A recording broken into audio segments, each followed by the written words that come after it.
So you never heard of script clubs? Where the scrippers be at? I've heard of it. I just don't understand. Be rump shaking. I don't understand. Taking all their clothes off. I don't understand. Popping pussy everywhere. You ain't ever heard of these places?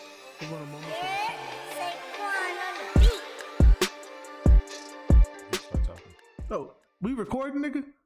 You need one of them clappers or something, bro. You gotta let it nigga know when you going, nigga, because I was about to come in with the... I don't know why the fuck there was an ill delay going on. I knew I pressed the... You know what I'm saying? They calling me to come back to the streets. You know what I'm saying? Quan P. I'm out here. It's your boy Quan Paul, aka Saquon. You know what I'm saying? One half of the Hold It Down podcast, the HID Boyz in HD. You know what I'm saying? And before I forget, like, comment, and subscribe. You know what I'm saying? Since we're on YouTube now, you know what I'm saying? I'm gonna pass it over to my co-host. Thank you for tuning in to another episode of Hold Down Podcast. Your main man, the unstoppable Bloodbath, joined by my host you've already heard from, Quan Corleone himself. And this is the Hold Down Pod where we talk hip-hop, battle rap culture as a whole. I'd like to thank y'all for joining us. I know you probably heard about us over there on Is the Mic Still On? If you didn't, Is the Mic Still On? Shout out to, you know, Dead End, the label. The label. Pot a lot records, you feel me? We was just over there recently talking our shit. You know what I'm saying? And shit talking. Yeah, on the most recent episode of Is the Mic Still On? So go check that out if you ain't been there yet. But if you coming from over there, welcome. You know what I'm saying? Holla at your boys. What's up? You know what I'm saying? Pull up a chair. You know what I'm saying? Bring some snacks. You know what I mean? But yeah, we talk hip hop, battle rap culture as a whole. Quan said his name. Great. All the importance of it's done then. Now we can get into the bullshit. So the first segment of the show is Slizzard today, you feel me? Straight up. You know, let me take a sip to that one time. You know what I'm saying? I'm slizzard off the lizard, you feel me? Word up. For the people who aren't viewing this on our YouTube, Hold It Down Pod, Quan is drinking that shit, nigga. Woo. He's drinking. Got a little burn to it too. Let me chase it. He's drinking sparkling grape juice, and he is pretending that it's champagne again. So, you know, you gotta let idiots be idiots sometimes. Anyway, first part of the show, hip hop shenanigans, aka Quan's favorite part of the show. This week should be pretty quick. I'm expecting this to be quick, but again, I never know how Quan's gonna mess this up. You know what I'm saying? It might be a little quickie, you know what I'm saying? Shout out to Miguel, no homo if applied. Okay. Sure. You know, he had a song named Quickie. I'm very aware. I know the song. You know, I could make a joke about you being very aware, but you know what? To respect a fellow black man, I'm just going to let you keep on going. So yeah, going into these topics. So first, let's talk about somebody who's been going and growing. Apparently, Bhad Bhabie just turned 18, and all the niggas is out here throwing money at her. How does this make you feel? I just feel very upset because in pre-podcast discussion, I was like, and I got a subject. I don't know if we're going to talk about it because it ain't hip-hop, so you probably won't want to talk about it. But if it up, we'll bring it up. And he was like, you know what? I probably don't want to hear about it, but you know, I'm sure you're going to tell me. And I didn't tell you to respect you, and it ends up being the first fucking subject. So I'm tight about that. And I'm tight about this whole fucking shit because for one thing, I don't understand what it is about niggas. It's real creepy behavior when niggas get real excited about somebody turning 18. It's just like niggas be like, oh, now I can finally admit that I like this freaking woman anatomy over here because she's 18 years old. Chick could have been 18 for the whole 3 days. Everything about her is still 17 and a half. But you know, since the law says it's cool, niggas can be weirdos now. And for the fact that I don't feel like I hear enough. And this might be a weird statement, but I just feel like I'm getting tired of hearing I'm getting tired of hearing so many 12-year-old boy built white women making an M on their first few days of opening an OnlyFans. You know what I'm saying? Like black bodies ain't popping. You know what I'm saying? But yeah, it just gives me really weirdo vibes that she made a whole M and has she even been 18 for a week yet? I don't think so. I think she literally just turned 18 like a day or two ago. I feel like I only heard about that a day ago. Yeah, I heard about it yesterday and I was disgusted. It grossed me out. It upset me and my homeboys. And then after that, you know what I'm saying, I saw the news, well, not the news, but hip hop media was covering it. They was like, yeah, Bhad Bhabie got a meal I don't even mind them. in 6 hours. In 6 fucking hours. Bella Thorne, who actually is talented, took a day. Like, What is she talented at? she's an actor. She's done something basically. Oh, okay. I'm not. Did something too. She was with Dr. Phil. I'm about to say I'm not. She made some songs. I don't know if they any good. Hey yo, No. her no. And then she hopped on a she was on the Kodak song. No, she made a remix of Bodak Yellow. No, right? she made a video. Oh. She made a video as a song, Everything 1K, and she just did the video to it. Yeah, she was in the Kodak video, but I've heard one of her songs. She did a remix of something. She's done some raps, and her raps are okay. Yeah, the remix was not that bad. I won't even hold you. I won't even hold you. Her music is all right. The music I've heard was okay. I'll keep it a bean. It was one of those musics I'm going at. If it was like big enough to like reach me, I probably would be a fan. Because the stuff I did here, I'm like, I'm gonna make an effort to not listen again because I don't want to like this chick. Yeah. Because if I heard it enough, I feel like I would like it. Like it wasn't bad. I'm gonna keep it G real. You know what I'm saying? Because her shit is alright. Whether I don't know if she had like Yachty writing it or something, but that shit was pretty decent. Not even gonna hold you, but still, like this gives me real creep activity going on. But you know, not to diss OnlyFans or people who are on OnlyFans, but I feel like that's where those niggas thrive. Because I still don't understand the concept of paying to see somebody naked. Honestly, but so you never heard of strip clubs where the strippers be at? I've heard of it. I just don't understand. Be rump shaking. I don't understand. Taking all their clothes off. I don't understand. Popping pussy everywhere. You ain't never heard of these places? It's one of the moments where I can't be mad at him for doing this because I definitely do it with the explosions all the time. So it's like, I don't see this. It's just one of those. You heard it here first, y'all. Quan don't like scriptlers. He thinks the strippers should retire. Quan hates strip clubs. If you get me canceled by strippers, that would be crazy. That would be fucking crazy. Maybe but you should have been talking shit. Okay, let me. You gonna hit me with the Cat Williams? You should have been talking shit. All right, let me restate my statement because you know I'm a little tipsy right now, a little drunk. So I'm talking off the all that grape juice got you fucked up in the head. So let me tell you what happened. Fermented grape juice. For the people who might have just walked over, you know, so you might have turned this on, went to the bathroom, stepped back to the screen. Quan said, "Fuck scribbles and everything they stand for." That's not word for word. It's not word for word, but I'm paraphrasing. It's pretty close to what he said. I pretty much said, "Fuck strippers and anyone that love them." Is that what I said? That's what I heard. Y'all heard that too? It'd be real fucked up if he made that a sound bite because I definitely just said it verbatim. I'm taking out a timestamp on for a reason. That's why I should start. I should speak with my mouth enunciating just like this. So if he fuck around and change the audio and be like, "So I basically said," and then just insert it any place and be like, "What I was trying to say, fuck strippers." I'm not down with that kind of activity. It's not for me, but I understand people do that. You know what I'm saying? In the words of Young Cash and I believe T-Pain was on that song, I support single mothers. I'm throwing ones. You know what I'm saying? I look at it like this. I'm not that big in the strip clubs, but then again, there was one seminal song that was just like, you know what? This describes it perfectly. There's a song that goes, "Go and shake that ass, bitch. I'ma throw this money." That pretty much describes it. Yeah. Plus, I'm from Florida. You know, I'm inspired by T-Pain, and T-Pain is in love with strippers. So, yeah, I'm just too cheap. Maybe when I get some money, I'll be okay with throwing my hard-earned cash by the thousands to women that I haven't even had a conversation with yet. When I know she ain't into me for me, she just wants my money. I just don't like niggas can't be down with stripper activity and then be mad that gold diggers want them or some shit. Like it's all the same concept. You know what I'm saying? But like I said, I support single mothers. You feel me? Do your thing out there. If you out there stripping to pay tuition or you just stripping to pay yourself, do your thing. You know what I'm saying? My judgment more comes from just niggas that are willing to just throw that cash so much instead of giving that shit towards like things that actually matter, like credit.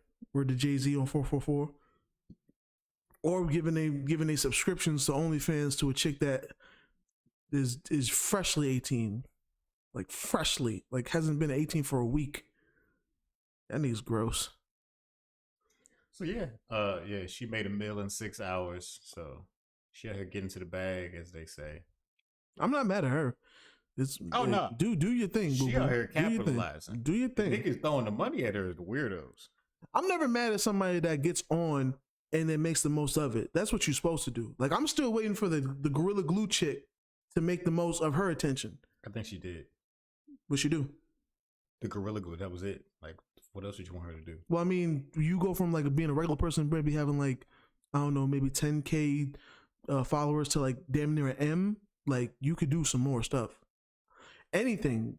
Niggas will hit you up for like a skit or some weird shit. They probably did. I saw her a couple days ago, unfortunately, announcing that she's pregnant, and people was like, "What the fuck this got to do with me?" Like, well, the way I saw it, I didn't see her announcing it. I saw people announcing it for her, so I won't hold her against that. But literally, I saw that the next tweet was like, "And what are we supposed to do with this information?" Like, that's why I'm not even mad at blogs like posting, you know, this information, because like that's their job. That's what they're gonna do. They're gonna post the shit that really nobody should care about. You know what I'm saying? But I'm still waiting for the Gorilla Glue chick. I don't know if she's gonna be an internet comedian. I don't know if she's gonna be just one of the people that has a lot of followers. Shorty fell off, Quan. Let that go. Well, I'm looking for her to do something with that, because she got damn near M. So like, nigga, a company has approached her by now and be like, "Yo, you have this many followers. Just make a commercial with us or advertise our shit." You know what I'm saying? Make a bag that way while you got it. It doesn't sound like she wants to sign with Death Row, Quan. Let it go. I guess so. That's wasted attention.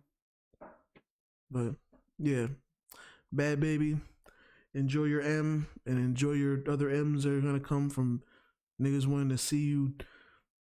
I don't even think she's gonna do it. Well, this is I'm giving too much credit. Never mind.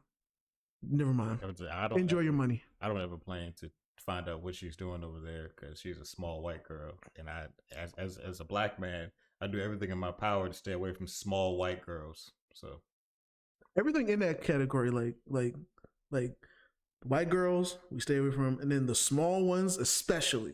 Mm-hmm. You know what I'm saying? And then the small ones that act like Bhad Bhabie, especially. Mm-hmm. You know what I'm saying? So I don't. That's as far as it goes for me. Honestly, I feel you on that. It's gonna be the same thing with Bella Thorne. I heard she made an M, and then I never heard about it again. I heard hers was different because she broke OnlyFans. Like, none of the other girls could get the money, like, from OnlyFans. Because OnlyFans had to pay Bella so much. So it was like, I think after her, things have been okay, but she ruined a lot of sex workers' lives for a little bit. Damn, that's fucked up. And then she was the dumbass that didn't realize she was the one that broke it. She was like, "Oh, I'm gonna have a meeting with OnlyFans, try to figure out what's going on." Oh, what's going on? What you mean? They can't afford to pay nobody else right now because you're getting all the paper. And this is also why this is unrelated, sort of. But like, I don't want to hear nobody body shaming Coi Leray, because I've seen a little bit out there.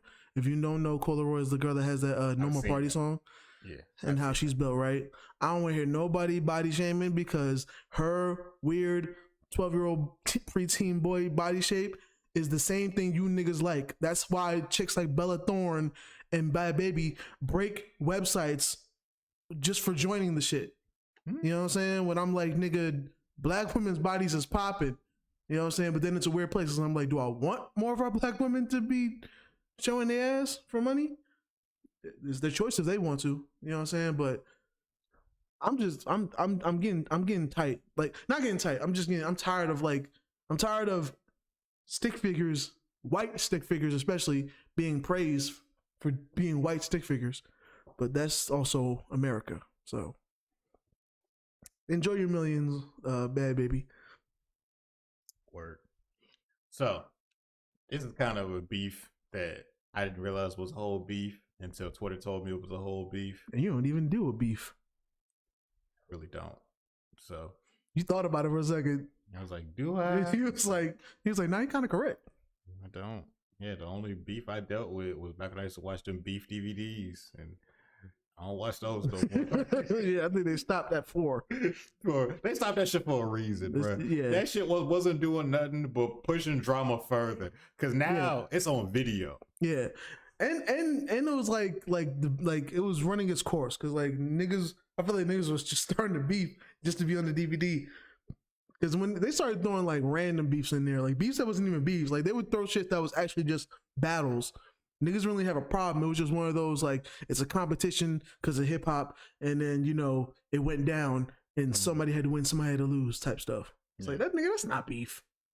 Yeah, well, but whatever. We don't know if this is full-fledged beef yet, but Lil Uzi is apparently don't be getting along with Carisha from City Girls, so Young Miami. So I'm assuming everybody knows who JT and Young Miami are. Oh, okay, makes sense now. Look, so there was a live going around. It's like 2 minutes long. Uzi going back and forth with Young Miami on live, and then JT in the background trying to get Uzi to get off live, and Uzi like, I ain't getting off live. I ain't gonna say nothing. We just gonna speak off live. I don't know what the beef is about. Apparently they don't get along. They got some kind of drama. I truly don't know. Don't think I care. You don't got to fill me in about the details. I don't give a fuck. So. And to respect your fact that you actually, first of all, I'm gonna applaud you for even bringing these topics, because I know these topics are so un-you. So that's how I know this is gonna be a quick podcast. He's trying. Y'all don't know this shit is not him, bro. Yeah. This shit is not. These are topics I wasn't even gonna say just because when I be bringing shit that happens. If y'all ever wonder why we don't talk about shit, it'll be because when I bring this shit to him, his famous statement is that's not hip hop related. But everybody positive or negative. Everybody in this is hip hop. You know what I'm saying? Bhad Bhabie slightly. I'm not talking. She ain't in this. Yeah, but she was the first subject. Okay, yeah, sure.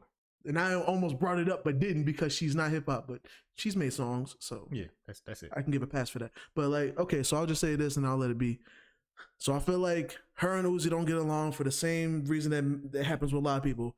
Uzi and JT be getting into it. It said that Uzi be doing JT wrong, and Young Miami is JT's friend. So what always happens is when relationships be going on and your chick got friends and your chick's friends be knowing what's going on, they get mad at you with the chick. And then when you and such, reconcile, the friend's still mad at you because she's not fucking you. So you're not making up to her. So she just gets all the shit you do. And even when the good shit happened, it ain't happening to her. So she's not going to forgive you. So that's probably what Young Miami and Uzi's rift is. And I don't understand why, if these niggas are going to have a conversation, why does it have to be on live so we, general public, can know what's going on and talk about the shit when the shit could just be private? That's what I'm most confused about. So confused. When celebrities be having these public ass dramatic beefs where they argue each other on social media. For what? You're already on the phone. Just call the nigga. Nigga, FaceTime, Zoom call, Uvu, Skype, something, nigga. Yeah, I don't get WhatsApp. It. Does WhatsApp have Messenger? It do. Nigga, something. Why? I don't get it. It's the craziest shit to me. But so anyway, Twitter been saying that Lil Uzi is breaking up the City Girls because he's coming between them. But then this morning I saw the Southside from 808 Mafia, who is Young Miami's baby daddy, made a whole video saying like, yo, I don't usually get involved in my girl drama. First off, he never said my girl. Every time he referred to Young Miami, he said my bitch. Just so you know. That might explain the tweet that I said in pre-production. You sly too, because you didn't even acknowledge that. You didn't even acknowledge that you knew what was going on a little bit. But now, okay, so I feel like that makes sense now. So yeah, he was just like, yo, I don't usually get involved in her drama, but you got any shit with her, you bring that shit to me, you know what I'm saying? I'll be talking to her crazy, because he's like, I'm the same nigga that spared you on multiple occasions. He said Offset tried to get Uzi robbed, and he the only reason that he didn't get robbed. He said niggas was about to snatch his jewelry in the studio one time. He told niggas not to. He said it's been multiple compromising situations where he the only reason that Uzi made it out of shit unscathed. Oh yeah, because Southside is he a producer, but he's also like he's respected by the well-known street niggas in the rap industry. Yeah. So just by affiliation, you could believe that they ain't gonna align themselves with no nigga that's a hoe. So Southside about that. So. And I remember the time where Uzi and Offset kind of had a thing, but it seemed like a small thing. But street niggas and niggas with egos always gotta make small things into big things, and that probably explains why Offset wanted to rob that nigga. You know what I'm saying? So, yeah, Yeah, Southside was just saying all kinds of shit. He was talking about like it was like he was trying to make a statement like Uzi, I ain't the nigga to play with. Stop fucking with her. Like if you want beef, we can see each other or type shit. Yeah. But then they got into just snitching on himself type shit. Just like talking about all the guns he got, talking about how he a real street nigga. And then everybody on Twitter was just like, bro, we believe you.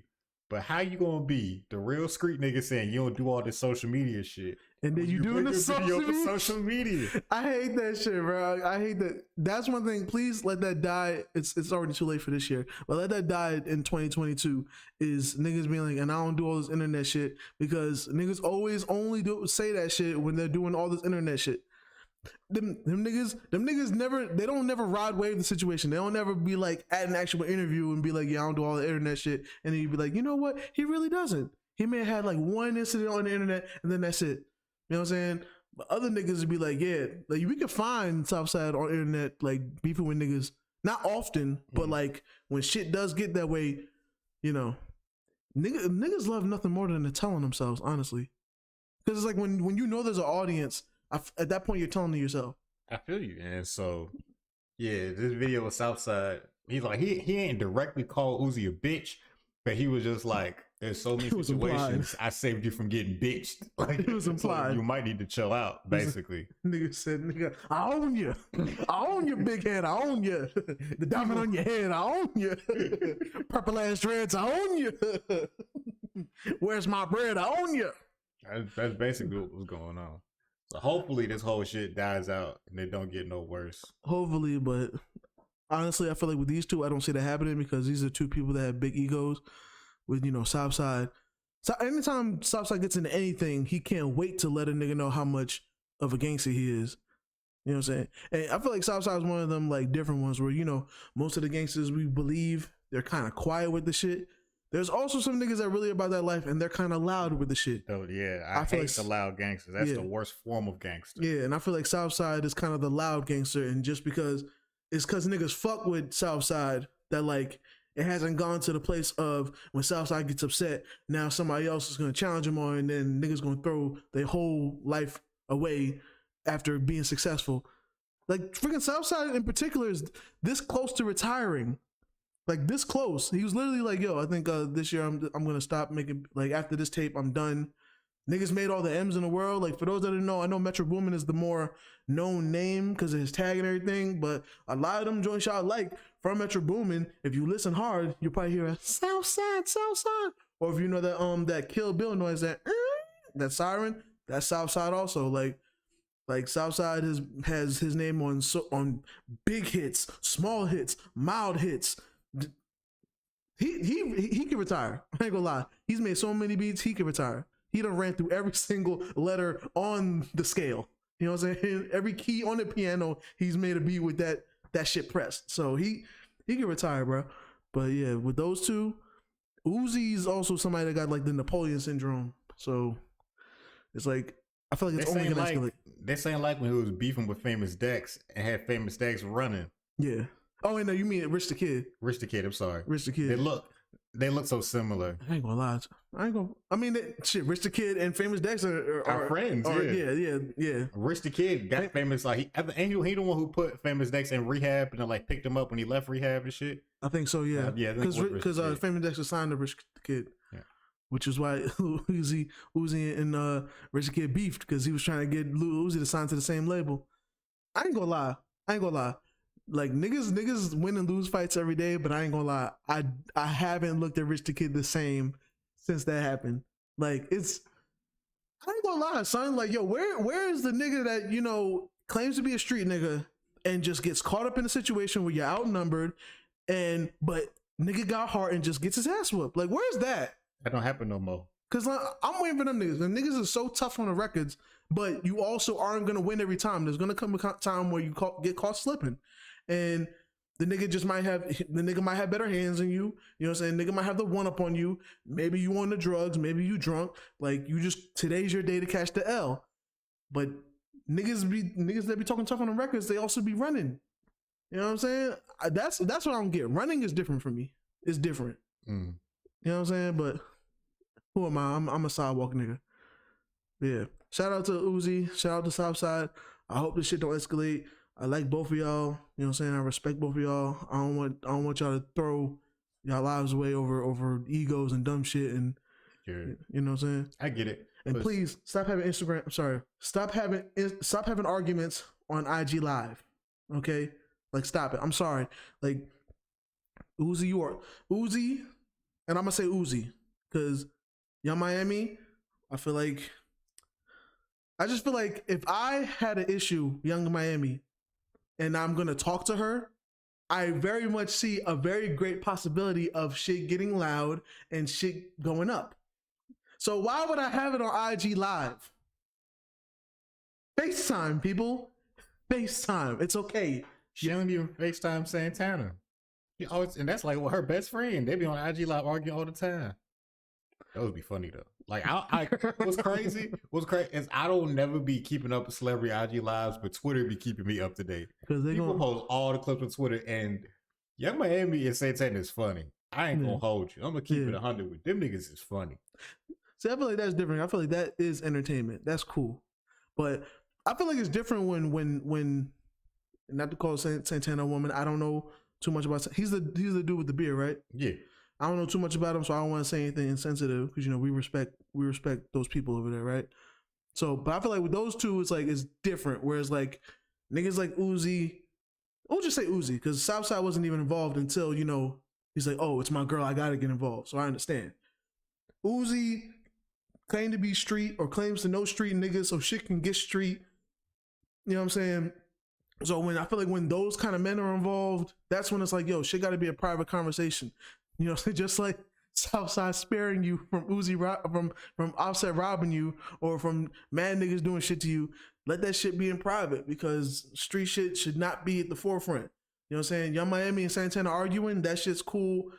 It can be entertainment because unless somebody really, really crosses the line, I don't think anybody's going to get hurt from that. I hope not. Or at least nobody's going to call somebody to get somebody hurt over that. Now, maybe if people end up in the same place, women still got egos too, so shit can happen. But I less likely believing that shit's gonna, escalate. But when men get involved, street niggas, it can escalate. Let's stay off IG Live or stay off social medias, keep it private, please. Please. Y'all niggas just advertising for the police. I couldn't be a street nigga, bro. I would be a lonely ass street nigga, bro. Cause I would feel like every nigga is trying to get me locked up. You know what I'm saying? I feel that. Speaking of niggas advertising for the police. Let me take a sip to that, you know what I'm saying? Got me on my drunk rant. We both seen the Who I Smoke music video. Yes, okay. All right, so let me explain to people who might not know. Let you go first.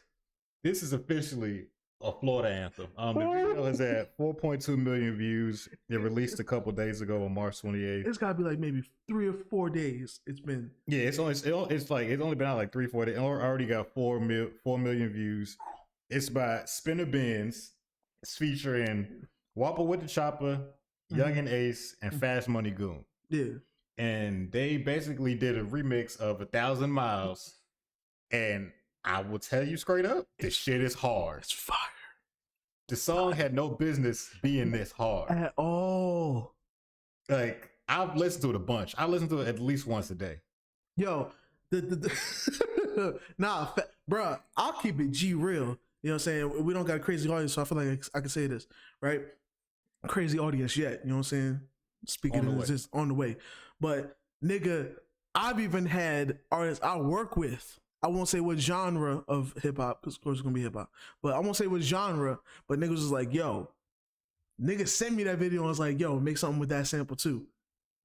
Just off of that, nigga want me to make another joint for that. But then it's gonna get played out. It is. It's gonna get played out quick if everybody keep making 1,000 Miles remixes. Because I feel like niggas was making 1,000 Miles remixes a little while ago, but now it's coming back again. They was making 1,000 Mile remixes, but I feel like it was strictly for the internet because the niggas that did it was the girl, which I don't know her name. All respect to you, shorty. I don't remember her name, but it was a chick that did it, and it was supposed to be a violent remake. And then there was Skin Bone that did it. You know what I'm saying? And I fucks with both of them. Yeah. But they used just the regular instrumental. Niggas This didn't one add was- drums and shit. This yeah. one is making an actual song. Like Because this, they this did will be add in the drums club. to this shit hit. You know what I'm saying? This will play in Florida clubs because Oh, okay. Florida don't know Corona. You know what I'm saying? And it'll play out here because Georgia and Atlanta don't know Corona. Yeah. You know what I'm saying? So yeah, this song is a banger. I honestly, I think everybody should listen to it at least once. You Bruh. will probably listen to it again. Bruh. But the issue is, back to what Quan was saying about niggas telling on themselves. Bruh. It is a whole song of snitching on themselves. Bruh, like smoking dead ops. And I ain't gonna lie, many times when niggas got ops and they name niggas in songs, like you'll notice they're saying niggas names, but you won't assume that they're the ones that did it. In this song, I'm almost like, yo, I ain't gonna lie, I feel like somebody, one of these 4 niggas are responsible for some of these deaths. Like, you know what I'm Oh, saying? yeah. If they didn't do it directly, they might have been around it. But the issue is they so hot. It's yo, They made a whole song getting My bad. 4 million views naming names. name it, bruh. Bruh, in the first 4 bars, I remember the name they said, but it's like that nigga died, he ain't coming back. I was like, oh, we going there. And Bruh. it was like, it was even funnier because like Quan sent it to me on Twitter, and it was getting some views on Twitter that day. But all the niggas Twitter comments was like, "Oh, I thought that song was cool till I heard them start naming names like halfway through." I was like, "Nigga, they been Halfway. naming names since the It beginning." was naming names all the way through, my nigga. What you mean? It's like, I didn't realize it was a diss track. How did you not know? Like, Bruh, me and Bloodbath literally went to Moe's on Monday. Yeah, because that's what we're trying to get the That was discount. Monday, my nigga. Today is what? Today is, if we can give the date. today's Friday. Today's Friday, Good Friday at that. You know what I'm saying? But we went Monday, right? And we were sitting there playing that song. Oh, I played it on the way there because I was driving. I played it on the way there. And literally when we're walking in, I'm like, I don't like how much I like this song because we're literally singing about niggas. They're naming niggas. Those are people, like, their mothers lost a son. Yeah. But still, I'm up in there, like, in my head, before I'm like, yo, I'm about to get a bowl. I'm like, who I smoke, baby, who I smoke, Tiki, who I smoke, Lil Nine. He named this, yo, it just sounds, that shit is so incredible. And it shouldn't be this incredible, It bro. shouldn't, dog. I literally was like, yo, I want to send a RIP to the names involved. But damn, that's a good song, bro. Niggas gotta retaliate. Oh, technically already did. The same day the niggas that they're actually beefing with, I don't even want to say the nigga name because I don't think you know who they are. Mhm. But the actual group and the rapper that they beefing with actually went to their neighborhood Had to. that same day. He had to. Took mad pictures, gave money out to kids, was chilling on the playground. You know what I'm saying? Marking up the freaking you know it's always gotta be some kind of park or some kind of apartment or whatever. Marked up the sign, said fuck Ace, fuck this, fuck that. Had to. He had to. Same he had day. No other choice. Right? Same day. Like them niggas put him in a corner. Like, dog, we gotta retaliate. Yeah. That's this some shit that you can't let slide. And I ain't Naming gonna lie, son. names and getting 4 million views off of it. Bro, and to my knowledge, if the YouTube videos I've watched on this beef correct, if niggas know Young and Ace's story, when he first was coming out, he was like shot, damn near I think like 8 times, Mhm. and in a car with like 3 of his closest homeboys, and he was the only one that survived. And this has kind of been like his story during his rise in the rap industry. To my knowledge, the ops got the niggas he's dissing, those ops, they got something to do with that. So that means this shit is already up and stuck. Mhm. You know what I'm saying? That's why niggas could go this hard. It's not like we just got, I mean, you know, when niggas die, it's already up. But it's like, I've got my start in the rap career from having beef with these ops. You know what I'm saying? Nigga be like, yo, that nigga lost 3 of his homeboys and took 8 and still survived and is on mad paroles and shit, like, and he's still rapping. Yo, I believe that nigga. You know what I'm saying? Like, so I ain't gonna lie. This is one of those, I hate to say it, but just keeping it real, I feel like this is one of those, I'm just waiting for somebody to die. Because it's up. only gonna get worse. It's up. It's only gonna get worse. It started off really bad, and it's only gonna get, bloodshed started at the beginning of this. You know what I'm saying? So, like, that's, yeah. I guess that day he was just in the mood to name names. Like, maybe the other side was just getting so disrespectful. Cause I seen some videos where nigga would just be on an Insta story and he was he was just sitting there. It'll just be him on camera, and he'll be like, he'll do this, and it'll be like, fuck such and such, and it'll be like, fuck such and such, and pointing over here, we smoking, da da da. So it only gets up. It's up in the stuck for real. Yeah. So I'm just glad. I am glad that niggas from other places understand how Florida niggas make diss tracks. Florida niggas are direct. Florida, they gonna have fun doing it. Because I feel like people don't understand. Everybody from Florida dances. Like niggas in Florida dance. They're not like out here in Atlanta where niggas don't dance. No, niggas in Florida will dance and still be gangster. Like, like they will have fun talking their shit. Wait a minute. I don't like how you did that, because I still remember the days, you know what I'm saying, rest in peace, Pop Smoke. You and a nigga in Walmart collectively, cashier that don't even know us, collectively was dissing me because I ain't like how Pop Smoke was gangster and he danced at the same time. And not the fact he danced, but the way he danced. That's it. See, you already made my point for me. I wasn't a fan of those New York dances. You don't like the moves? It was just a whole bunch of hip swaying. Southern niggas, all our dances is jumping around shit. Florida dances involve so much leg movement. Hey, I feel like when niggas can't dance but want to move, niggas find different ways. Niggas gonna figure something out. Some niggas hop, some niggas move their hips. You know what I'm saying? I blame Drake, really. I feel like Drake started all that shit. And I know you ain't gonna feel me, but like the Hotline Bling, when niggas was like making fun of him dancing because he can't dance, but he's just doing weird moves to the beat. I feel like he started the hip swing. No, I feel like he ushered some of that shit in. I feel like he made it cool for that shit to happen. Because I feel like niggas in Florida been dancing. I ain't saying niggas ain't been dancing, but y'all niggas had like actual dances, like moves and shit. Like well, you know some of the underground shit. Yeah. But niggas used to bop, they used to Wu-Tang. Yeah, and that shit would be fire. They used to wig. Yeah. But it'd be fire. He made it for like niggas like me that I ain't got no moves, I barely got rhythm. But if some shit's going on, I'm like, you know what? Fuck it. I'm just gonna do what I do. If I look crazy, I look crazy, but I'm gonna enjoy myself. That type of shit. And I feel like that's why, you know, niggas like y'all be like, yo, them niggas, them drill niggas, you know what I'm saying? They dancing, but that shit kind of weird. Them hips. Yeah, that shit like weird. Them niggas don't know how to juke. Like, don't have SpongeBob, nothing. Nah, cause up north niggas is too cool for that. Yeah, I don't get that. Up north niggas is too cool for that shit. So it's like, and niggas will do some weird shit like that. But then if niggas got something to say, if a nigga shoot you in your face, niggas gonna let that shit slide. So it's like, fuck it, we gonna do it too. Hey, you know what I mean? So, but yeah.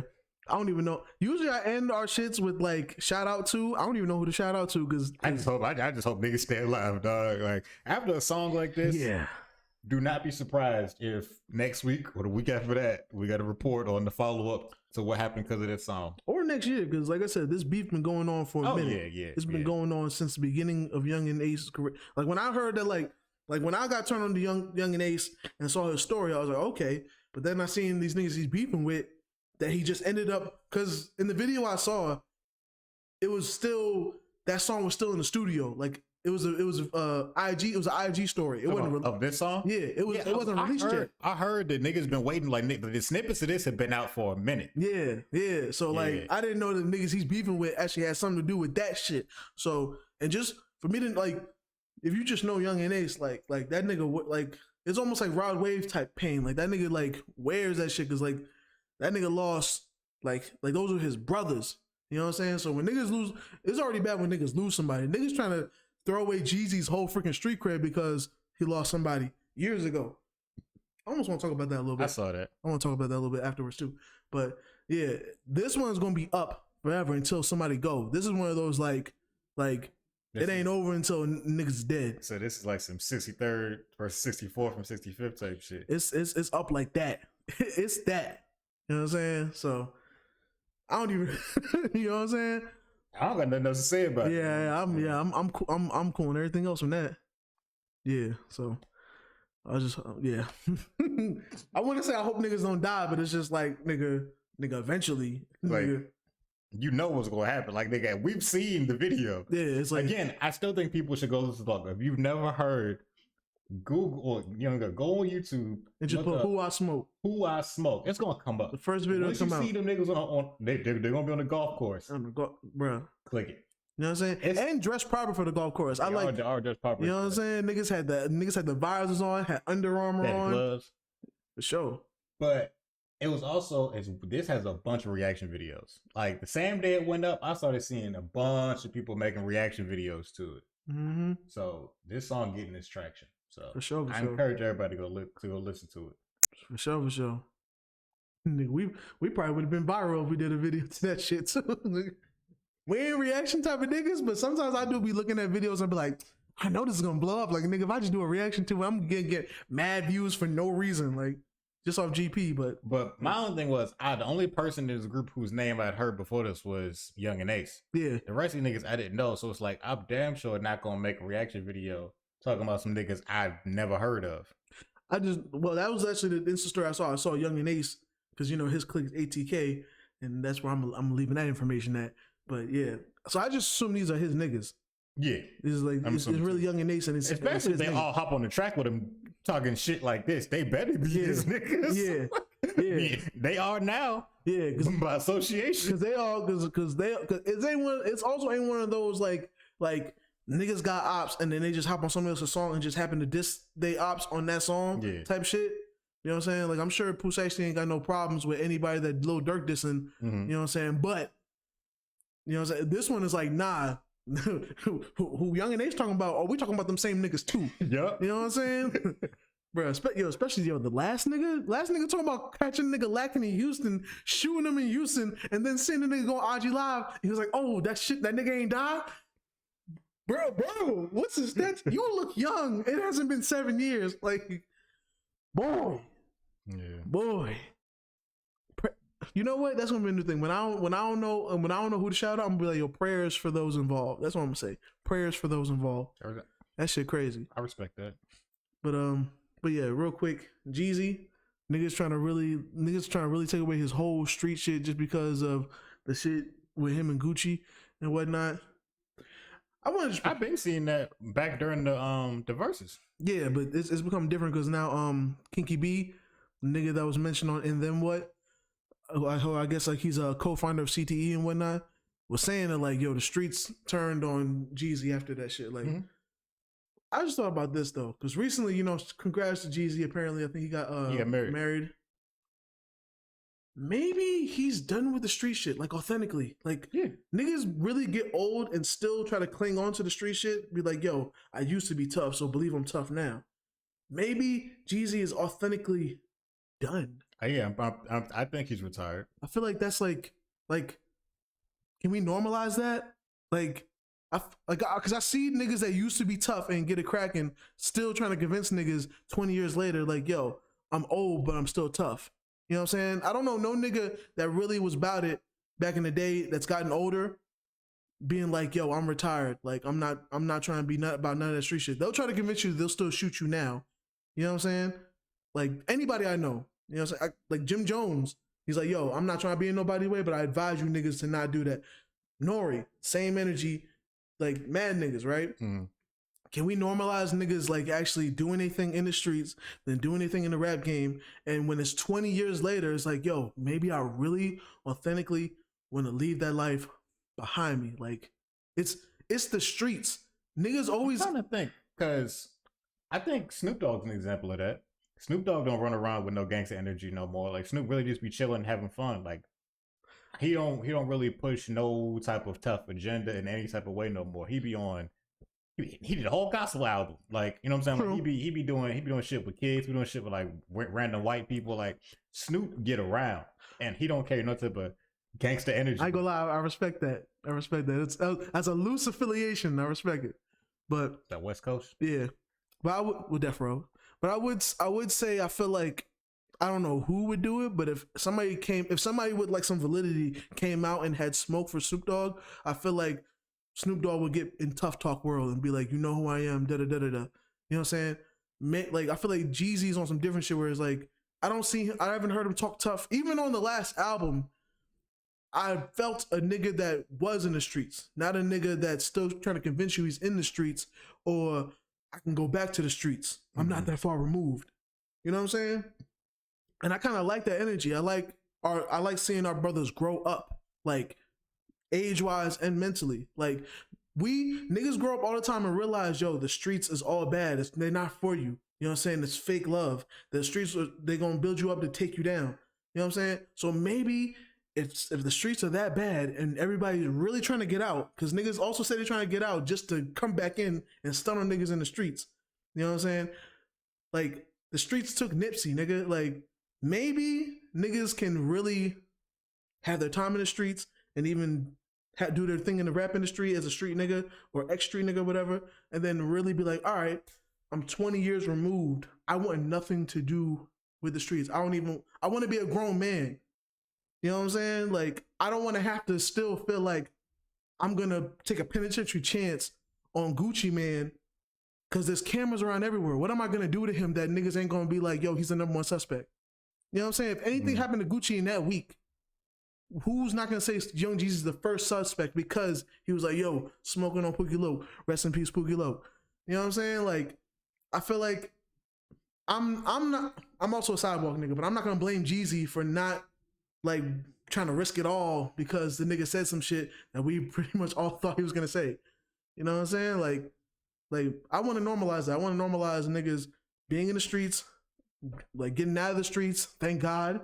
You know what I'm saying? And then being like, okay, I'm done with the street shit. Like, I'm not that no more. You know what I'm saying? This is not trap or die. I'm not street no more. You know what I'm saying? I have been delivered. I'm not street no more. You know what I'm saying? So I want to normalize that shit because I don't like the slander. Niggas can have their shit. I don't like the slander. Like, niggas really acting like, oh, how old is Jeezy? He's in his 40s by now, right? Yeah. You know what I'm saying? Getting healthy too. Respect that. You know what I mean? Niggas really acting like him having his street shit revoked should really affect him at this point in his 40s. You know what I'm saying? Like what are we talking about? Like, what are we, and respect to Kiki B, but what are we talking about? Like, that man is in his 40s. If I'm blessed to see my 40s and I got kids and I'm married and I'm successful, I'm not trying to prove nothing to the streets. Like, I made it out. And he's doing it in a way he's not graduating from the streets snitching on nobody. You know what I'm saying? He's not graduating doing no foul or fuck shit. He just didn't take a chance to throw it away because somebody said something. You know what I'm saying? It's literally like the Franklin clip from Snowfall. He built this shit up brick by brick, and he's not gonna let another nigga tear it down because y'all don't like how another nigga talk. You know what I'm saying? Like, so I want to normalize that shit, please. Extra niggas, like, y'all put in y'all work, y'all put in pain. As niggas said, y'all put in pain. Y'all took so many penitentiary chances, and now you made it out. Thank God. I don't want niggas to have to worry about that in their mid-30s, 40s. Like, when niggas put the streets down, put it down. I'm done. Take a drink. Shit. Well, while he's doing that, I think we can end our hip-hop shenanigans segment for this week. Last thing. Never mind. I don't like the way you never mind. The one subject I have, BFB Pac-Man. Oh, sure. This one I haven't heard anything about. So apparently, you remember how BFB Pac-Man was like talking about, yo, his post office job is fire. He's never gonna quit it and whatnot. And I didn't believe it, of course, because, you know, you're gonna be in demand. You're independent, so that means you gotta work harder than the average man or the average on rapper, and you're talented, so you're only gonna get bigger. You know what I mean? But apparently, for the first time, I heard him talk about quitting because while he was on his route, somebody saw him, of course, recorded it because niggas gotta record everything, and like he was like, the one thing I never wanted niggas to do was record me on. And everybody knows not to record me on my route because I don't want anybody to know my route. Because, you know, niggas still could cloud chase, nigga try to find him, do some shit for clicks and likes or some dumb shit, right? I heard him talk about quitting though, or transferring to another route because somebody found him, recorded it, and then he was like, I even had a talk with the chick, and she still released a clip, and like, yo, I was viral by the time I got off work. You know what I'm saying? So that's the shit I wanted to mention. Like, I just saw that shit today, like a few minutes ago, literally, and I'm like, that shit crazy. You know what I'm saying? And he was sticking to it too. Like, as much as we know BFB Pac-Man to be, like, as big as he is, and he got hit every time he releases something, mad videos, it goes viral, all that good shit. And he's still working routes by choice too. Like, he has a point to prove, and I respect it. He's at a job that he liked. I don't like no job I ever had. So I'm never gonna be that committed. You know what I'm saying? You know what I'm saying? But yeah, like it's so if he ends up ever quitting that job, we know it's gonna be because fans can't keep shit to themselves is the reason he quit. You know what I'm saying? So yeah. I thought that was newsworthy for the BFB Pac-Man fans out there. And since we're mentioning, why not do some free promo that we're not getting paid for? Shout out to his video Federal that he released a week ago. You know what I'm saying? Check that out if you're a BFB Pac-Man fan. You know what I'm saying? I'm waiting for a tape.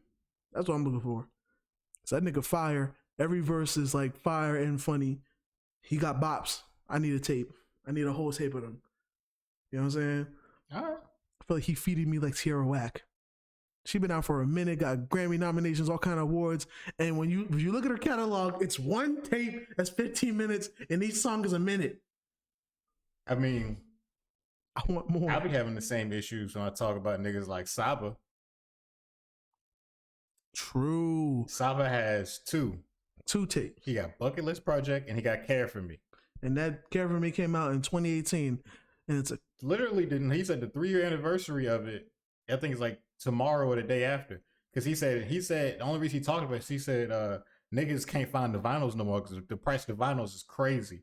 So he said he finna reprint the vinyls, I think he said on like the 5th. He was like, and he showed, because he had a copy of it, like, and the vinyl was gray.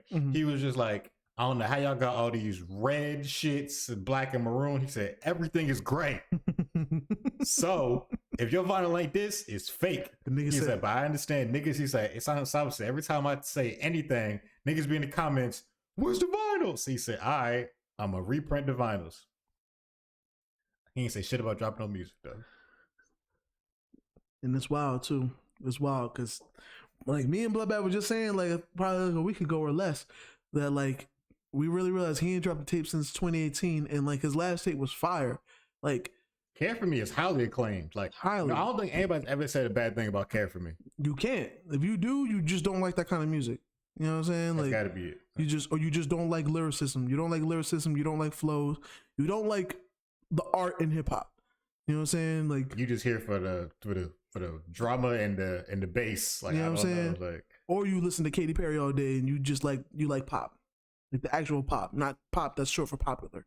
You know what I'm saying? So, respectfully, Yo Saba, please, if you see this or hear this, I would like for you to drop a tape. You know what I'm saying? Or I hope you're working on one and it's coming soon. Yeah, if you need some niggas to review it for you, need some niggas to critique it, you can send it early. You know what I mean? We'll take notes. We'll send our notes to you, let you know what we think about it. You know what I'm saying? For sure, nigga. Like, we ain't gonna tell nobody. I ain't gonna tell nobody, all right? For real, you know what I'm saying? But shout out to Saba. It's great tape, you know what I'm saying? And even the compilation he was a part of with his crew that he dropped, I think, if it wasn't 2019, it was 2019 when he dropped it. Talking about with Pivot? Yeah, Pivot Gang. Yeah. You know what I'm saying? Like, but we personally, I'm a fan of you. You know what I'm saying? So I would like for you, because he also, for those that know, he produces. So his shit is like all kinds of different. It's not just like, you know what I'm saying, tracks and then just lay your raps. It's like there's a story, there's a concept to the tape. You know what I'm saying? He's playing with tempos. Like, he was doing his shit, and it just helps that he's an awesome ass rapper. So he's doing his thing on these beats. You know what I mean? I don't know, like, I don't know if you need to sign to Dreamville or something. You know what I'm saying? Because you was rapping your ass off on that compilation too. You know what I'm saying? Like, bro, I don't know. Yo, Jid, find that nigga, bro. Yo, Smino, somebody find that nigga, bro. Earth Gang, jump that nigga, something. Yo, Chance, y'all from the same place. Make Angels Part 2, put him on there, something. Tell him to grow his dreads out again or something. I don't know. But the streets need Saba, man. You know what I'm saying? That tape is a classic in my eyes. For sure. But yeah, I'm done now. I'm done entirely. Bet. So yeah, that's gonna do it for take a drink to that. Hip Hop Shenanigans this week. Next up, the battle review. So March is officially ended. March was Women's History Month. But every month is Women's History Month because we fuck with our women. You know what I'm saying? Yeah, shout out to the women's. Shout out to the women, and especially the black women. You know what I'm saying? Shout out to our women ladies, as Freaknik said. You know what I'm saying? Yep. So, being that tomorrow, our time, is the Cassidy battle. Cassidy versus Hitman. I made sure that the battle we reviewed was a Hitman battle. I couldn't sit through another Cassidy battle. I couldn't. I almost was like, oh, we can watch Cassidy Goods. I don't do that to myself. I didn't. I said I'll just choose a Hitman, and I didn't do Hitman versus Sue Surf because that's like the biggest Hitman battle there is. Yeah. I was like, let me choose a lesser Hitman battle. Yeah. Hitman versus K-Shine. Lord have mercy. Well, I ain't gonna lie. So this one, how old was this battle? Like 2 years ago. 2 years ago? Really? Yeah. It felt Like longer. I can triple check. Why? Because there was a crowd in there. Because there was a crowd in there, and because like it just felt like this was it was Nah, 3 years ago. 3 years ago. Because this definitely felt like it was K-Shine like before, you know, K-Shine became the K-Shine we know now. Yeah. It was when he was still heating up. Because I ain't gonna lie, this is the highest respect. Just compared to the K-Shine we know now, this is why, you know, I love K-Shine, but like I really fuck with K-Shine because I know where he came from. Like I remember looking at this nigga battling niggas I like, and I'm just like, why do niggas battle this nigga? Like he's just okay. You know what I'm saying? Like, but anyway, yeah, K-Shine, it wasn't his best showing. Oh no. By far. I completely agree with you. This is before K-Shine hit his prime. Yeah. Like right now, he's prime K-Shine. Like now he's like one of the scariest niggas in the game. Yeah. And I remember, like you said, K-Shine would just be on stage yelling and just talking fast. And like, but once he slowed down, which he just did within the past like year or two, I'd say like 2 years. Yeah. That's when he became a problem. For sure. Before, kind of like you were saying, like he was battling niggas. He might put on a good show every now and again, but like I feel like niggas wasn't scared to shine. Yeah. Now I'm confident niggas be ducking shine. For sure. Confident. Because like, that nigga's damn near, I ain't gonna lie to you, like that nigga's almost like, I won't say perfect, but it's like the closer you can get. Like that nigga is Cell, and he's absorbed both the androids. Like that nigga's crazy, bro. Yeah, because he took all the L's he had to take. Yeah, yo, for sure. All of them. For sure. When niggas reach a certain spot in their life and they ain't fearing nobody, and they be like, yo, it's because I've got my ass whipped a lot of times and I figured that shit out. You know what I'm saying? I'll hand out an ass whipping, but I took a lot of L's to get to one. You know what I'm saying? Well, I remember Sahai said, don't be mad I whipped your ass because I took in a couple. Yeah. Is K-Shine is that. You know what I'm saying? He done took a lot of L's. He done took a lot of battles that were debatable, or shit, even on this one, he got booed a little bit. You know what I'm saying? He done took his licks. And now, you know what I'm saying, he out giving out ass whoopings. Badly too, like, you know what I'm saying? On an everyday, not even on a good day. Yeah, like for sure.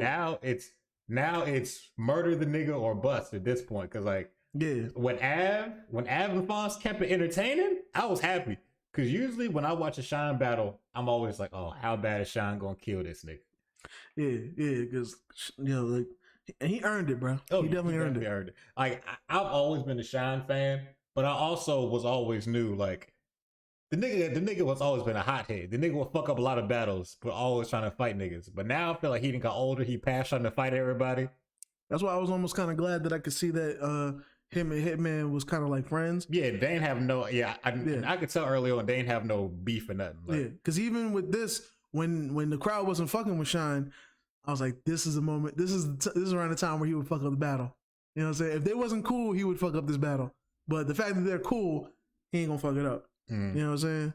But yeah, let's get into the battle. So first round, you know, I ain't gonna lie, it was a simple line. It was simple, but Hitman Holla came in. Hitman's always simple, huh? It was very simple. Like it was one of those I knew he was gonna say it before he said it, but I don't know. Just the way when he said it, it just sounded so hard. Like nigga said, you told T-Rex he was gonna knock him out if he mentioned your baby mother, your daughter, nigga. I'll fuck your baby mom in front of your daughter, nigga. That shit just did it for me. I'm sorry. That shit did it for me. Really? I don't know what it was. It was so simple. It was just like, and I don't know. It was just perfect. It was perfect. You know what I'm saying? It was perfect. Like I don't know. That's all I needed. You know what I mean? But yeah, Hitman Holla, first round, it was cool. You know, consistent. it was wilding out shit. You know what I mean? So once Hitman got into the wilding out shit, it's a different Hitman Holla. I guess it's probably when he was like freshly. So I think his first comeback he had since he's been wilding out, he was on he battled Conceited, which I saw that and saw how much of a disaster that was. And then I guess this might be the second one. So once Hitman Holla got on wilding out, now he talks money shit, which I'm cool with because it makes sense. I'm cool with it. I'm not mad at it at all. You know what I'm saying? Especially that show's doing great. So and if you are a battle rapper, so you know how niggas' pockets really are. Like you have a pretty much a ballpark, you know what I'm saying, of what niggas' pockets really look like. So if you know that you're doing a lot better than all these niggas, fuck them. we gonna talk shit. That's why. Yeah, like basically we gonna talk shit. Like honestly, I'm not even an ego type of nigga, but I ain't gonna lie. Like if my job was to talk shit, and I know I just went somewhere where I'm making real good money, and I know what niggas get paid for battles, I know how the politics are over here, and I'm doing better than everybody, I'm gonna shit on y'all. Like at least in the battle, I'm gonna shit on y'all. Like it's his job to shit on you. Yeah, and that's gonna be my shit, because you know who can't talk that money shit? A lot of niggas really can't talk money shit, because even the niggas that are top tier, if they're top tier, they're maybe getting paid really good for battles, but they're not taking battles that often. So niggas only got a salary cap of so much per year. And I know I'm making such and such per episode, you know what I'm saying? Probably, and also, while not be going on tour, like I know I'm making money over here. Nigga, fuck y'all niggas. I'm getting money. You ain't got money like this. You know what I'm saying? Like, for real, for real. But yeah, Hitman Holla, first round, solid. Got no complaints. Wasn't the craziest thing, but it was good. It was good. That's what I expect from Hitman Holla is good. I don't expect greatness, but I expect good. K-Shine came through. It was good. It was cool. Like I said, I feel like it was good. So basically, everything said about Holla's first round, yeah, it was good. Yeah. It wasn't nothing too crazy. I'm not the biggest Holla fan, honestly. I feel like his style is real simple. Yeah, he just is energetic. Yeah, and niggas like it. Bars wise, he never really says anything. Good delivery. Yeah, delivery wise, I have nothing bad to say about it. Great delivery. Nothing bad to say. Great delivery. I feel like Shine's first, he had some good bars in there, but it ended weird. Because remember, it was like he didn't know if his time was up or not, so he tried to stop and threw his energy off, and I was just like, nigga, you might as well just stop rapping. Because when we tried to bring it back, it didn't feel the same. Yeah. He probably should have ended when he was talking about it. Because when Hitman was going on, I guess they ended his round early, or maybe Hitman overwrote. So like, when it was, I guess this is back when niggas was like time, because I notice niggas don't do that no more. Like niggas will just let niggas rap, and as long as niggas aren't going like trying to double their whole round time, niggas will just let niggas go. It's also, there's not as many people involved. Yeah, because there's a whole crowd.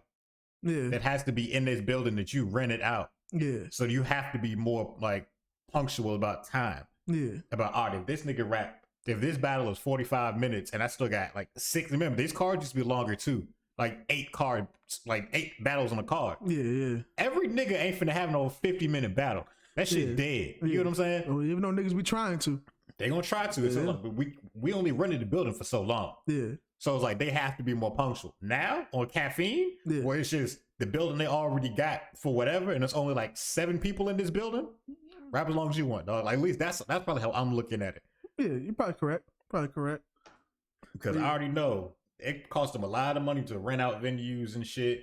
So for sure. Everybody time. I already know niggas ain't trying to be standing, because niggas used to stand.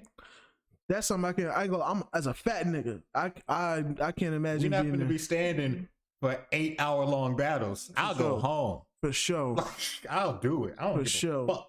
And them places be crowded too, so it's like you can't just show up. Out. Yeah, like it was normal for niggas to pass out at battle rap events. Yeah, it be extra hot up in there and shit. Fuck no. And it's one of those like you can't just show up just because you may like, all right, I don't really care about the first 3, so I'm gonna just show up for the last 3. Nope, you ain't gonna get in. It ain't, or you gonna be posted in the back like a motherfucker. So niggas got to show up and be punctual. You know what I'm saying? And that calls for all kinds of shit. That's why the crowd sometimes be off on niggas. Like, by the time you chose a ladder, if you chose a ladder of the night and you ain't like hitting, niggas gonna boo you, because niggas will be like, nigga, my feet hurt. Every bar better be fire at this point. You know what I'm saying? Like, I want to go home, but I paid to come here, so I gotta commit to this shit. You're like, nigga, I got my babysitter for 2 more hours. You know what I'm saying? Niggas get this shit together. Niggas be sitting there be like, nigga, this nigga done stepped in my shoes 3 times. I'm trying hard not to punch him. You know what I'm saying? The 2 chicks I tried to holler at, both of them rejected me. One threw water in my face. You know what I'm saying? I'm tight. Every fucking bar better be fired, nigga. You know what I'm saying? So, but yeah. Personally, on a side note, I'm past crowds. For I don't sure. give a fuck. Like, I really enjoy no crowds. For sure. I know it adds to the energy and shit, but I'm past it personally. So waiting for niggas to have to calm down so you can rap again, that shit old. Now I feel like niggas can more accurately time their rounds. Because before niggas be like, oh yeah, I wrote for 3 minutes. Nigga, you rapped for 6. It's probably because the crowd stopped you every 10 seconds. Yeah. So you kept having to restart and restart and restart. That's why your round was longer than you thought it was. For sure. You wrote a 3-minute round with no interruptions. Yeah. And I do like the fact that I feel like, which is ironic, because you think with a crowd, you would want your shit to be the most fire so you can get the most crowd reaction. But I feel like with there being not a crowd around, I feel like niggas have just all around gotten better because now it's like, all right, niggas is really analyzing my bars. So, like, even if I may lose in the moment, I need to have my shit be some shit because niggas could listen to it later and be like, come back and be like, oh nah, that nigga was saying some shit. Y'all niggas wildin'. So, you know, I feel like it's cut out a lot of filler, which I feel like this battle was one of them. Some of the filler was still around. It was definitely some filler still in this battle. Some filler This battle had lip injections. Okay? For sure. There was some Botox in this battle. You know what I'm saying? This battle had a boob job. Definitely. Ass shots. Mm-hmm. You know what I'm saying? So in the second, Hitman came out, did some Hitman things. He basically called Shine fake. I'm not even mad at that because talked about how real he is. And then he did the most Hitman thing there is. Got his brother involved. He brought show up. That shit, I wasn't mad at it, but I was mad at it because he did it at the end of the round and it felt forced. Because I was just, I feel like he already ended the round. It was a good ending, and then I was like, he was rapping some more. I was like, these bars aren't even constructed well. He's just trying to get to something. And then next thing you know, it was the last 2 was actually something. It was like, let my brother out, and then you don't make me go back. And I ain't gonna lie, it was like I said, the delivery is always gonna be fire. So like niggas like me that like aggression, it did it for me. It was cool. But I definitely noticed how the first 2 bars was suspect as shit. Them shits was filler as fuck. Just for him to get to that let my brother out and nigga don't make me go back. So, but yeah. Like I said, it was another round. It was good. It was good. Hitman was looking good because K-Shine wasn't doing the greatest. I agree. K-Shine was rapping at a pace where he gave Hitman room to catch up with regular shit. So then K-Shine goes out and he did some decent bars, but the crowd didn't give a piece of a fuck. The crowd started booing him. Yeah, they wasn't feeling that shit. They was booing whatever he said up to a certain point. It was so bad that even though New Nels was like, what the fuck are y'all booing? Like, yeah, New was like, what y'all doing? Like, they was booing at anything for a minute. Yeah. So then it only got worse when he brought out Big T. Yeah, I'm not even gonna lie too. They was booing him, but he really wasn't saying no good shit. He wasn't saying nothing crazy. It was just some decent average shit. And then it made it worse because like when Big T came in, I was like, okay, you can even hear in the crowd like, okay, the energy might shift a little bit because I think at that time that was when Big T was kind of popping. Mm-hmm. You know, he had the gun sounds that don't sound like gun sounds, but niggas fucked with it for some reason. You know what I'm saying? We ain't never talked about that. That was a whole era, and I have issue. You know what I'm saying? I respect New Jersey Twerk with the bow, but at least that sounds somewhat, you know what I'm saying? They got the consonant at the beginning of the word, you know what I'm saying? It sounds aggressive, bow, cool, I'm cool with that. But nigga be like, I got the ooh-wah-kalaka-balka-balka-ba. Like, that nigga will be speaking tongues for a damn gat. But, you know, whatever, right? He comes through, and you know how sometimes when somebody else comes through, like, niggas might boo that nigga. Niggas be like, you doing too much, boo. Niggas was open to listen, and then even Big T wasn't really saying nothing crazy. So I was just like, this was unnecessary. Like this didn't have to happen. It didn't have to happen. I feel like Big T was maybe 2 bars away from niggas booing him too. You know what I'm saying? Oh yeah. But yeah, that was definitely the second round was K-Shine's worst because that's when he got booed. But he got through it. I respect that. He got through it. I was waiting for him to say. All he did was just find a good line in there, and niggas would have stopped booing. Like the crowd would have got back on the side, but none of them shits had a good line. You know what I'm saying? But you know, it is what it is on that. Then third round, Hitman Holla. Like you said, he did some Hitman Holla things. Like it was good. It was good. Yeah, I'm gonna say Hitman didn't really have a bad round. Yeah, it was all good. It was all good. It wasn't like extra good or super good or like, you know, it's no adjective with the good. It's just good. You know what I'm saying? And then K-Shine came with his third, and K-Shine's third was good. Like it was, you know, heating up a little bit. Like even Hitman Holla was like laughing and being like, fight back. He was like, I am, nigga. You know what I'm saying? Like, and he was, I ain't gonna lie, I did laugh. I did laugh when K-Shine was talking about that nigga being on Wildin' Out. Cause for those that don't know, like Hitman Holla is cool now, but when that nigga first got there, he definitely was over aggressive. like on when the Wild Style came in, he would definitely still have battle bars. Talk about stomping niggas, shooting niggas. And I ain't gonna lie, bro. I'm a battle. We watch battles, so like I expected. I'm cool with it. But I'm like, for this crowd that's been laughing for the last, you know, how long? Because you know they take footage out and shit. I'm like, this gotta be awkward for him to just talk to Nick Cannon, talking about stomping him out 100 times and then putting a bullet in him. Like that's just crazy. I remember D-Ray one time made funny. He was like, yo, I don't know. I forgot what he said, but I just remember D-Ray called him out one time, like, and made a funny bar about it. So like, nigga, always want to shoot niggas, bro. Like, damn. And I was just like, nigga, why you can't go to a comedy show extra aggressive? But nigga, K-Shaw is like, you came there. It's supposed to be a comedy show. You come through all aggressive, getting the ant before you. So you get an ant before you even talk. That shit was hilarious. That shit used to really happen, bro. That nigga used, bro. I ain't gonna lie, yo. I'm glad them battle niggas found their spot in Wildin' Out, because I swear at a certain point, the only thing they was good for was the Wild Style. Everything else was trash. That was the only time they were used conceited at all. And the only thing he had to cut the beat off. Yes. So he had to find his lane with that, and he owned it. But when I tell you, you would not see that nigga. You would, bro. You would not see that nigga before Wild Style, bro. Yeah, you would not see him. And then Hitman Holla, same. Charlie Close might be like one of the few people that kind of had a little something, because you know, I guess Harlem niggas gotta be funny. Mm-hmm. You know what I'm saying? But other than that, like them niggas had no worth except for the Wild Style. But they found their way. All of them found their way. So I'm happy for them niggas. You know what I'm saying? But that shit was the funniest shit. You scared of Hitman's rebuttal. Oh, Hitman had a good rebuttal to this third. That was about it. But other than that, it was average ass round. I mean, it was cool. Even the rebuttal was just good.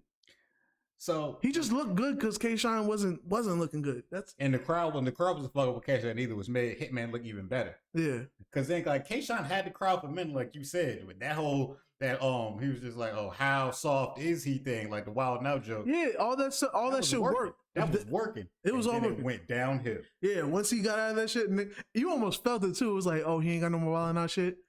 All right, it felt like that too. It felt like that, bro. As soon as that shit ended, dog. And one thing I will say too, I think this one thing that kind of fucked up his second round, is in Hitman's second round, he had mentioned the battle between him and Averb, and how he was like, yo, y'all niggas disloyal, y'all niggas talking da. Me and Averb had a little tiff, but y'all don't know is after we battled, you know what I'm saying, we scrapped behind the scenes, and then after we battled, we drove off together. That's still my homie, even though we had our little thing. We still riding. You know what I'm saying? Brothers just fight. It's cool. But K-Shine tried to go on the angle, but he was around too late. So him trying to say that shit had no weight, because Hitman Holla just addressed all that shit. So I was like, fuck. Like, if he had a second round first, it might have worked a little. But the fact that, like, you can't, like, what do you call it when a nigga rebuttal shit you haven't even said yet? Like, that nigga did the Eminem Papa Doc shit. Like, you can't even talk about that shit now. I just addressed it. You know what I'm saying? Like, nigga, I am white. I am a fucking bum. I do live in a trailer with my moms. You know what I'm saying? Like, so I was like, yeah, that kind of took a lot of wind out of K-Shine's second round. You know what I mean? So I felt bad for him. I was like, oh, you getting into this? It's kind of too late for you to talk about this, bro. You ain't got a backup second? Like, that's probably why the nigga got booed in the second. But the third, yeah, it was all good when he was doing the Wild and Out jokes. But then, like, right after he was finished with the Wild and Out jokes, it was back to the norm. It went back to the booing, like you said. Like, fast, like a NASCAR. You know what I'm saying? So, yeah, like I said, it was a cool battle between both of them. You know what I mean? Yeah, but I just like you said earlier, I want to get people to understand. This is before K-Shine evolved into the K-Shine he is now. Yeah, like, this is definitely this is Trunks with the sword. You feel me? He looked cool until he's in front of Goku in Super Saiyan mode. You feel me? Yeah. You say he looked cool when he was chopping up Frieza, and then you like, oh shit, there's Goku. Yo, you seen this new nigga? This nigga crazy. Oh wait, you could block that nigga's sword with just 2 fingers? Oh, okay, never mind. And that was when Goku had just came back from Yard Rat too. Yeah. He just came back with the instant transmission shit. So niggas like, yo, Goku, where you learn all this new shit from? He's like, yo, Goku, you heard about this new nigga just showed up? niggas was hype. He's like, Goku, now that you back, it's this new nigga over here doing some nut shit. You know what I'm saying? You know what I'm saying? Yo, that nigga like, yo, this nigga crazy, bro. Oh, yo, you know that nigga that you struggled for like at least a whole season against? It was probably a 10-minute fight, but that shit lasted like at least 12 episodes, nigga. You know that nigga? Yo, that nigga beat that nigga in like 5 seconds, B. You know that nigga crazy, B. Word? Let me try him. Yeah, exactly. That nigga hit him with that nigga hit him with the Matrix shit. And nigga was like, hit him on the side. Like, it was like, this nigga ain't shit, nigga. Is this your king? You know what I'm saying? This your king? For sure. But yeah, K-Shine, Hitman Holla. It was a cool battle. It was cool. Maybe next week we'll do Sue Surf Hitman Holla, which is like one of Hitman Holla's biggest battles. Yeah, we'll see. We'll see. Well, it all depends on how bad Cassidy does tomorrow and what I feel like talking about next week. We're gonna see if he keeps the C in his name on this podcast, at least. Respectfully. I'm already ready, dog. I'm already ready. It's like as soon as we do the recap, we're gonna have to talk about does he keep the seed? Oh, I got the it's tomorrow, right? It's nigga, tomorrow. Nigga, I'll be here, nigga. Even if I miss every other battle, I'm watching that one. I'll let my girl know and be like, yo, listen, you want FaceTime? We can FaceTime on the computer. I gotta watch this shit. You know what I'm saying? This is my livelihood right now. You feel me? This is history right here. You ready to get into the scores? Straight up. Matter of fact, I'm gonna tell my girl like, yo, you wanna talk before this block of time? That's me. I'm meditating. You feel me? Mm-hmm. Yeah, let's get into the scores. Crowd control. Hitman. I gave him a 4. It was good work. The crowd was definitely on his side. Definitely wasn't a 5 though. So gave him a 4. I feel that. Shine, respectfully, gave him a 3. I ain't gonna lie. This might be the one time where I was like, okay, I feel like maybe we might grade a little too relaxed. Cause I'm almost like thinking like, what is a 1? Cause I wanted to give him a 2 so bad, but I'm just like, if that's a 2, then what's a 1? Cause like a nigga would just have to get booed. Nigga would have to like get booed his life away to get a 1. You know what I'm saying? A 1 would be, didn't they boo on Solo? Nah, he still finished the shit. Niggas have to get booed so bad he wouldn't finish. I thought he would have to get booed so bad he couldn't finish the shit. So you ever get like Joe Budden? Yeah, it might be. That's a 1. Even though I'm just asking. Yeah. I'm just because like we never really figured out how bad is bad. Because like I gave the same thing you got. I gave respectfully, you know how bad a 1 would have to be. A 1 would have to be like Math Hoffa versus Calico bad. That's how bad it would have to be. Because like I feel like that nigga didn't say one good bar the whole battle. Like that was definitely one of them days Math was struggling. You know what I'm saying? Respectfully, we rock with you, but we also gonna tell the truth. That was a bad battle for Math. Like, yeah, that was a bad day for Math. You know what I'm saying? It would have to be like something that bad. Like there was no, like I don't think there was one time when it was like, oh, for Math. Like it was crickets. It was all bad for math. Dude, that's real. That's real. yeah, but this I gave him a respectable 3, barely a 3. Yeah, no, I gave Hitman a 4 and I gave Sean a 3, and he barely got that 3 also. Yeah, like if he would have got booed in the first also, yeah, it would have been 1 to 2 range. Like when I tell you, like they didn't start booing until like late in the second and like late in the third. They didn't boo him the whole time. Yeah, if they had been booing him all throughout, 1 to 2 range. Like when I tell you, like Sean is to 3 as Bhad Bhabie is to 18. Like when I say barely, like barely, okay, like barely, my nigga. You feel me? Like barely. But yeah, I give him a 3. Delivery. Delivery. I personally like Hitman's delivery, so I gave him a 4 on delivery. Sean, I gave him a 3 on delivery because it was some. It wasn't even delivering that good. His shit was just okay. It was all right. It was just okay. It wasn't bad, but it was okay. I gave Hitman a 5 actually on delivery. I don't think he really did anything wrong delivery wise. I'm not mad at that. Sean, I gave him a 3, like you said. Like it could have been better, but then like he was also getting booed every couple seconds for a minute, so he was just trying to recover after a minute. It's kind of hard. You're gonna look like a psychopath if you delivering at a 5 and niggas booing you. You look like a psychopath, like, nigga. How are you this confident? Yeah, like fuck the crowd. Like I said, you gonna die today, nigga. The only nigga who can do that is Cassidy. Cassidy got booed. Yo, yes, like he's the greatest to ever do it. I ain't gonna lie, that nigga set a bar and looked at the crowd and smiled while getting booed. I was just like, what's happening? What's happening to my nigga, bro? Like, yo. Does he not hear the boos? Is he wearing headphones or something? That nigga must be ignoring the boos, bro. Speaking of boos, let me take a sip. But yeah. Haymakers. I gave both of them 3s. Neither one of them said anything that was that crazy to me, honestly. Haymakers. I ain't gonna lie, I gave Hitman a 4 on Haymakers. I feel like his shit was okay. He was teetering the line. Like he wasn't saying anything boo worthy. He did have some filler in there, but his shit was alright. His shit was alright. It was, like I said, it was good. It wasn't great or bad. It was just good.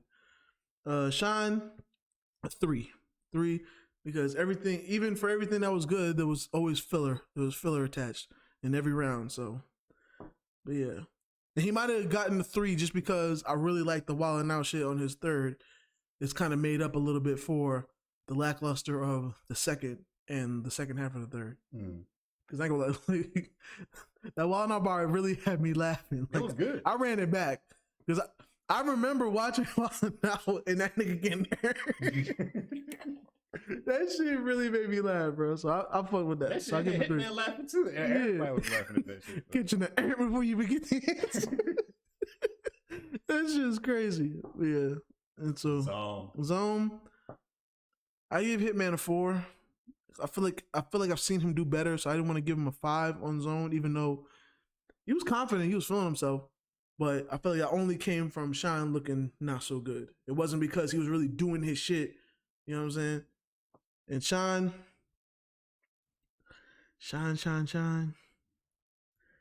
I gave him a 3 just because I almost gave him a 2 because of that terrible second. But like I said, I feel like he got some rhythm back in the third. And I feel like he ended the third right before niggas would have started booing again. Like it was going down, but right when niggas would have went to another boo, that's when he ended it. So I had to give him, I guess he knew his limits. So yeah, so I gave him a 3. I actually gave Hitman a 5 because again, he really didn't do too much wrong in my eyes to not give him a 5. Only thing he really did, I wasn't the biggest fan of his bars, but other than that, like rap wise, he delivered. I gave him 5 for delivery. Like yeah, I'm not mad he at did that. good with the crowd. Like he had 3 solid rounds of Hitman stuff, which I'm not the biggest fan of, but other people like it. So yeah, I'm not mad at that. Taking the points away from it for that. I gave Sean a 3. Not Every round ended kind of weird. The first ended weird because he didn't know when to stop. The second ended weird because he was getting booed. The third ended weird because he was about to get booed. So yeah, Sean, my nigga, but I had to give him a 3. Like, yeah. So overall, Hitman got a 17, which is an A. Sean got a 12, which is a C. Yeah, for me, Hitman got a 16 because he got all 4s and everything. and Sean got a 12, all threes and everything. So I got threes and everything on my card too. Everything. But yeah, we don't get into these bars. Hitman Holla. You told Rex you gonna knock him out if he disrespected your baby mama or your daughter, nigga. Man, I'll fuck your baby mama in front of your daughter, nigga. I wish you would get mad. Go ahead, try and fight. I ain't Sharon, the prop gun with me tonight. You slap me, you gonna die tonight. The whole battle world know I'm nice on them skates. It ain't nothing to glide up. I want K-Shine to try to even the score, cause that ain't gonna get him nothing but tied up. It was cool. I got it. I just really all first verse. All first verse. I just really like the beginning. The beginning was just so great. The delivery. That's what it was. Because it wasn't that crazy of a bar, but just the delivery of it was fire. But yeah. So K-Shine. Yo, what up, Scary? It took this nigga 9 years to prepare to even get near me. Now I'm feeling like Master P with the chopper. Cause now I got the hookup and this for holla if you hear me. Hitman Holla. Boy, I done had enough of you. Getting comfortable with showing us the tough in you. Off of shit that your little brother do. I like that shit cause niggas really like Hitman Holla really be talking tough in his bars, and it's really off shit that his brother did. Like his brother be the one putting hands on niggas. You know what I'm saying? That's true. To be in a class with none of your boy, you went from doctor in the house like the Huxtables to be in a class with none of your peers, which makes your presence like the substitute. That was a good bar. That was a good bar. But yeah, I like that shit because that's really like him and Holla really was like coming with the energy like, yeah, niggas battle me and they get punched, nigga. Like he was like acting like he was mad hopping when it's like, nigga, no, it's your brother that did that shit. Like your brother's the one that stomped out Bill Collector. Like, you know what I'm saying? But you know, it is what it is. But yeah, good battle, decent, cool. You know. Oh yeah, and shout out to Public Enemy B. You know what I'm saying? At Public Enemy B. You know what I'm saying? Supporter of the show, supporter of the podcast. You know what I'm saying? Shouting us out. You know what I'm saying? Retweeting and stuff. Yeah, I mean? He usually the first niggas comment on every YouTube video at Hold It Down Pod on YouTube. He always retweeting our stuff when he get the chance. So you know what I'm saying? He's a good example of a loyal fan. Loyal. You know? You feel me? Loyal. You know what I mean? For sure. Definitely. But you ready for Artist of the Week? For sure, let's do it. You go first. All right, my Artist of the Week, it's more like a group. So I don't know if you've heard of the 400% gang affiliated tape. No. It's 7 songs, but it's basically a group tape with YG and friends, basically. Oh, okay. Okay, because you said it proper. You're like 400. You say 400. Yeah, I apologize. You're right. Yeah. I did that wrong. 400. Got you. Got a tape called Gang Affiliated. Okay. It's basically YG and friends. Now it makes sense. Okay. This shit's hard. It's hard? Yeah, dog. Like, niggas really coming correct with the compilations now? Yeah, dog. Okay, because a lot of times compilations just be, okay, our favorite rapper has a crew of niggas. Some of them are going to be good. Some of them are going to be whack. And we get some more verses for our favorite rapper. You know what I'm saying? Nah. Because a lot of times it be like that. That's true. If it ain't, bruh, and I'm biased, but if it ain't G Unit, Dipset, or D Block, aka the Locks, and they do some shit like that, it's always been like that. Like Young Money's tape was like that. It was like, okay, I like Nicki, I like Drake, I like Lil Wayne. All these other niggas, no. I was cool with Chucky. I was cool with the Lil Twist. With the 1017 tape. Yeah, that's what I'm saying. 1017 was fire. You know what I'm saying? It put me on to them. Like I fuck with everybody on that shit. Like Pooh Shiesty, Fire, Fujiano. Nobody's still worried about Chanel from Young Money. Now she doing skits and shit. I swear I saw her in one was it in Country Wayne? I swear I saw her in one of his skits. Shout out to her though, doing her thing. I guess. You know what I mean? Yeah, nobody still be checking for Jay Sean. I hated that nigga when he came out. I hated that song so much. Down, oh my fucking god. That shit was a banger. I hated that song, bro. I ain't had no beef with that song, honestly. And I like Kevin Rudolph more than that nigga, bro. Damn. I like Kevin Rudolph's song more than that Where nigga. would you put him? Did you fuck with him more than Jason Derulo? Nigga, they even. They even in my eyes. That's real. Just Sean and Jason Derulo are neck and neck. I ain't gonna lie. Actually, Jason Derulo might be under because I felt a little way about him when he was dating Jordan Sparks. I had a crush on her at the time.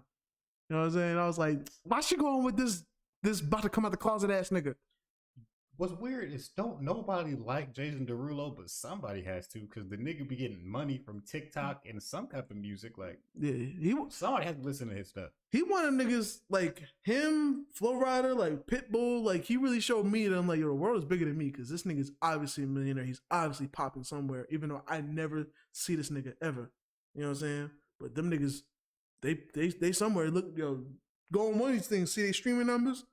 That's how freaking you and I will be like, nigga, what? Selena Gomez put out an album? When? Where were we?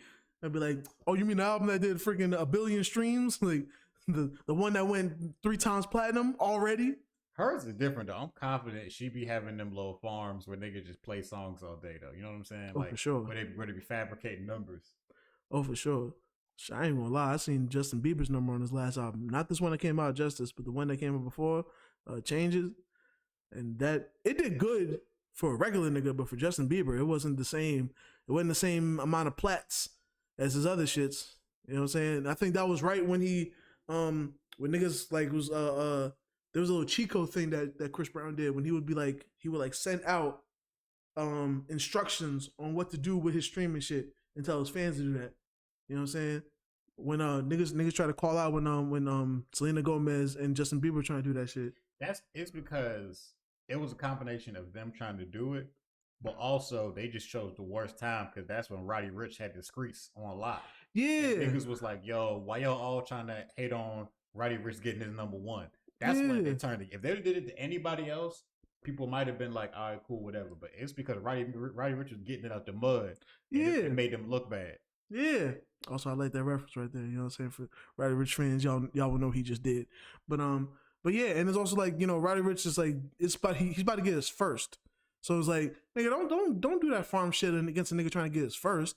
If it was like against, like, you know, not trying to shit on her name because I said her name already, but like if it was like a Katy Perry or like even if it was a Kanye or a Chris Brown, if it was somebody that got accolades already, that's cool. Like, you know what I'm saying? Niggas would probably still feel that way, but it wouldn't be such a campaign. But when it's a nigga trying to get his first, us as hip hop, as much as we shit on the nigga being broke or whatever, we definitely love a come up story. We love when the nigga's like rising. Now, when the nigga's on top, you know what I'm saying? We love nothing more than to let that nigga come right back down to break the walls down. You know what I'm saying? But yeah, like when the nigga's on the rise and he's doing it organically, he's literally antisocial. Like, he's not doing none of them media games. So don't do it with this nigga, bro. Don't keep that shit over there, bro. Like, don't, you know what I'm saying? Not that one. Not that nigga, bro. And shout out to Roddy Ricch, you know. So we ready for another album because I'm sure it's gonna be fire. Roddy Ricch is talented. Yeah. You know what I'm saying? But yeah, let me get to mine. What's your artist of the week? My artist of the week, I'm gonna say Soulja Boy, tell him. He does have the #1 song on TikTok. I ain't even gonna hold you. Which I was surprised. This is actually the year he should be like, yo, Soulja Boy had the best comeback of 2021. This, because he actually got numbers. Before he was saying that shit, and like it was be all good until the nigga was like, so, but like, what did you put out? Well, Lil Mousy, I got a song with Lil Mousy. You heard Lil Mousy? He's popping right now. Like, nigga, nah. You know, so he actually got a song popping on TikTok right now, which is a real stat. Like niggas would love to have this shit viral on TikTok. Yeah. He ain't viral on TikTok. He's #1 on TikTok. So, you know what I'm saying? That's worth something. But I'll say my artist of the week, it's gonna be Bryson Tiller again. I ain't gonna hold you. I've been really feeling that anniversary tape. All right. That's you know fine. what I'm saying? That's fine. And since I always go with 2, because you know fuck rules, I'll give a shout out to Benny the Butcher. Plugs I Met Part 2 came out. Pretty solid tape. You already know how Griselda do. And one thing they gonna do is be consistent. That's one thing they gonna do is be consistent. Because all they do is do it. Yeah. You feel me? You know what I'm saying? Somebody from TDE, release something, please. Like, I need one of y'all niggas to give me a tape. Like, I'm pleading, please. Schoolboy, J Rock, where is Ab Soul, bro? I'm down for another, even a J Rock tape, because J Rock's album was good. Yeah, all them niggas was great. Like, all them niggas is fire. All them niggas is fire, bro. Like, I'm cool anyway. Reason gave us a tape a little while ago. I do need to listen to Reason. I'm not gonna hold you. Reason out here rapping. Reason out here representing. Oh, I saw it. I saw his freestyle on the radio show he did the other day. That shit was crazy. Yeah, Reason be casually killing niggas. You know what I'm saying? So respect to Reason. I rock with you. You know what I'm saying? But I need niggas that have a debut already to step up, do something. You know what I'm saying? Or fuck. So you saying release niggas? He said new niggas is just new niggas. Don't get involved. For sure, except for Reason, because I fuck with Reason. You know what I'm saying? Yo, even SZA, I ain't even gonna hold you, bro. I know you an R&B dude, but nigga, that first song hit different. Fire. Good Day is one of the greatest songs. Like, that song is just, that song is just, I don't know what other word to use but beautiful. It's just a beautiful ass song, bro. I don't think SZA's gonna be able to drop nothing as crazy as her last album. Maybe, but I feel like that's only gonna be like acclaim type shit. You know, I'll be afraid if we have like a Schoolboy Q situation where like the first album gets all the mainstream acclaim and shit, and really the second album is actually better, but it just doesn't get the name because whatever reason. Because I ain't gonna lie, like Good Days, then when that first video came out, and then SZA taking it back to the freaking 2000s with having snippets of the next song on her first video, I respect it. Cause I used to love them shits. You would love the first song playing when that second shit came on. Yo, what is that? Mm-hmm. Oh, I need to get the album. I need to hear that shit. You know what I'm saying? But when she would do them snippets be sounding amazing. And I ain't gonna hold you. When she released the Good Days video, the snippet that's after that, I think it's a song called either Shirt or Bloodstains, one of them shits. That song sounds amazing. I don't even smoke. That song makes me want to like roll a blunt and just sit back and like smoke and chill. Mm-hmm. That shit just sounds fire. So fire. I just don't think that she's gonna be able to make a Control 2, and I'm nervous for her. I'm only nervous for how she takes it. Because first off, baby girl, her voice is all over the place. I think she's gonna stop. I think she's gonna retire soon anyway, just because her voice is just gone. Like, really, I feel like her voice sounds amazing now. You must have never heard any of her live shit. Well, I think she took a break. It's because her voice. She hadn't stopped last time she was on tour. I did hear that because her voice was falling apart. I did hear that. Ever seen Andy? I don't know how you, because you're not on Twitter. Mm-hmm. You haven't seen this part of the internet. Mm-hmm. Every video of SZA singing live is bad. Really? And it's been like that for years now. Even recently? I haven't heard her recently because she ain't been singing no more. I feel, unless the engineers are just that good, I feel like at least the recordings, that's all I can go off because I haven't listened to her actual. Look up any SZA concert footage you can find, and you're gonna hear a range of notes. Yes, I did hear that her voice was going. I did hear that a long time ago, but I felt like this talk kind of stopped because I ain't gonna lie. Like I even heard stop singing. Yeah, I feel like that might be what you have to do because you know what? I heard the same thing about Mariah Carey, who's famous for having them high notes that niggas cannot reach. Mm-hmm. And then it was like after that, it's like she chilled for a second, took a year off, and then didn't come back until Christmas. I think she sucked again, and then I feel like the year after that, when she came for Christmas, like nobody talked about how bad she was. So maybe just her voice was salvaged because the vocals I'm hearing on these songs sound great, especially like the third one. Like you and I listen to music, so it's not even like the beats are that great. The thing that literally does it for me is her voice.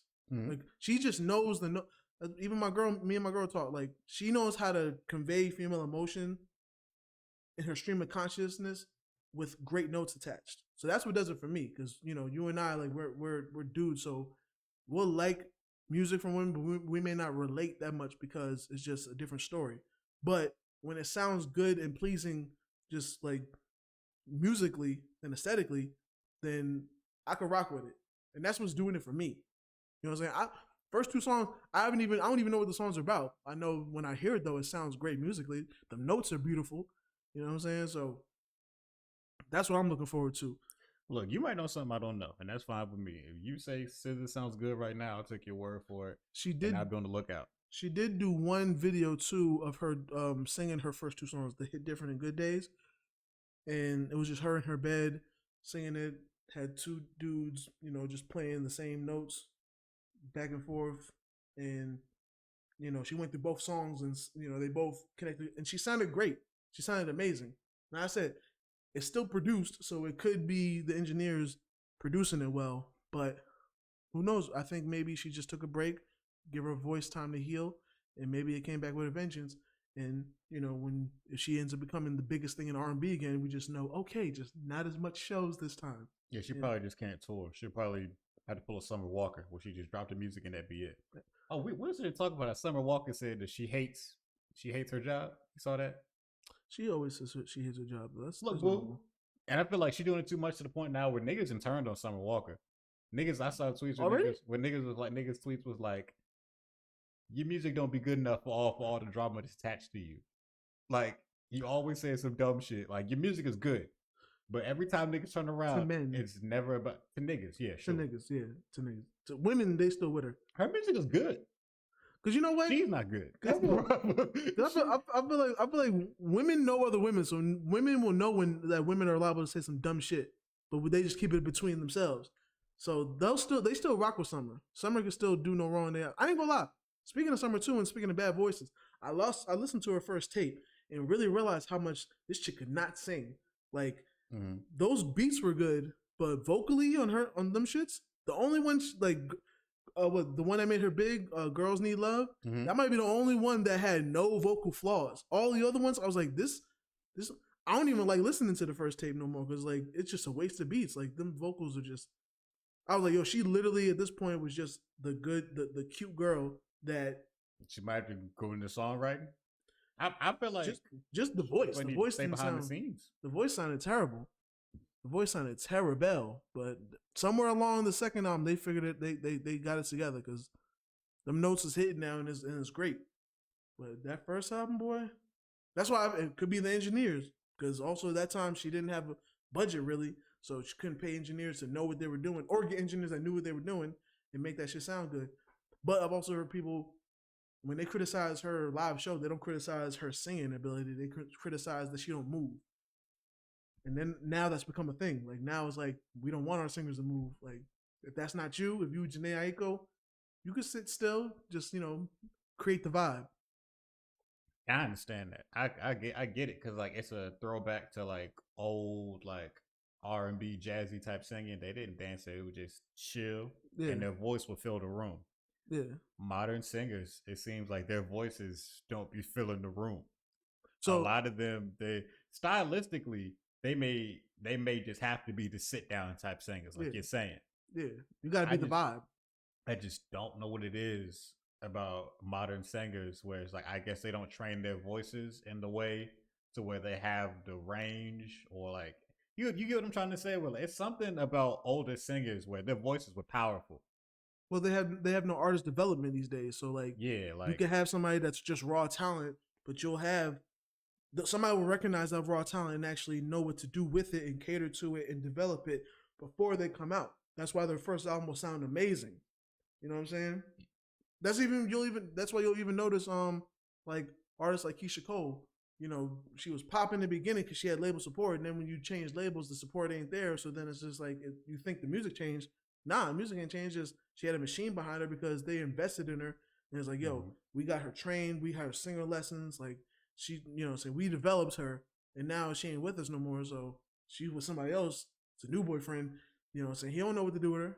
So you know what I mean? Like it don't go as well. Yeah, it's just like modern vocalists, like it's just all about the lower, soft, whispery type singing, and like it works. I like it. Yeah, but I don't know. It's just different.